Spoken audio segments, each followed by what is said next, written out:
Bonjour l'équipe, aujourd'hui je vais vous faire une présentation sur comment préparer le meilleur itinéraire en Nouvelle-Zélande. Le pays se compose de deux îles, l'île du Nord et l'île du Sud. Ça a l'air un petit peu petit sur la carte, mais ne vous détrompez pas, ce sont quand même des grandes îles et cela prend beaucoup de temps pour voyager sur les deux et bien voir les deux îles.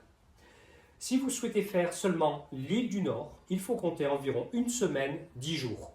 Et si vous souhaitez passer vers le Northland, donc au-dessus de Auckland, comptez 5 jours en plus.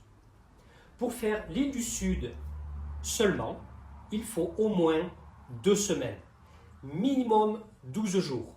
Cela vous permet de prendre un véhicule, par exemple à Christchurch, faire le tour complet de l'île et de revenir pour déposer votre véhicule à Christchurch. Voilà, comptez environ 2 semaines sans trop courir.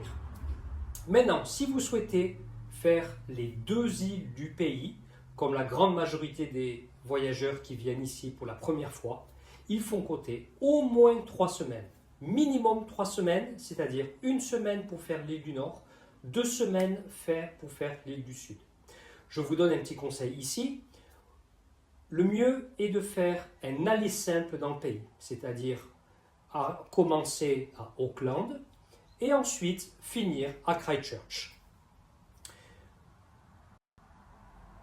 Il y a aussi des petites choses que l'on peut faire pour essayer de diminuer les prix à ce moment-là. C'est de commencer votre itinéraire à Christchurch, c'est-à-dire dans l'île du Sud, pour ensuite finir dans l'île du Nord. Faire dans ce sens est en fait une bonne chose parce que la grande majorité des voyageurs, 75% des voyageurs, commencent à Auckland et finissent à Christchurch. Donc la grande majorité des véhicules se trouvent sur l'île du Sud. Donc si vous commencez déjà par l'île du Sud pour remonter ensuite les véhicules vers l'île du Nord, il y a parfois de bonnes réductions pour les personnes qui font comme ça.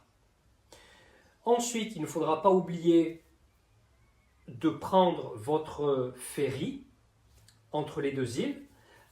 Et oui, la Nouvelle-Zélande est, comme on disait, divisée en deux parties. Et pour passer d'une à l'autre, il faut prendre le ferry.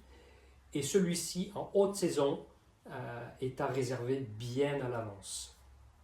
De manière générale, essayez de prévoir moins d'étapes pour ensuite en rajouter une fois sur place. C'est mieux de faire dans ce sens-là que de prévoir beaucoup trop d'étapes, une par jour, et ensuite, une fois arrivé ici, être stressé parce que vous n'aurez pas le temps de remplir toutes les étapes, faire le carnet de route que vous avez initialement planifié. Donc nous, on conseille d'en mettre moins sur la liste au début, quitte à en rajouter ensuite une fois sur place si jamais vous avez l'occasion. Voilà, j'espère que cela vous a donné une petite idée de comment prévoir votre itinéraire en Nouvelle-Zélande et n'hésitez pas à nous contacter si vous avez des questions.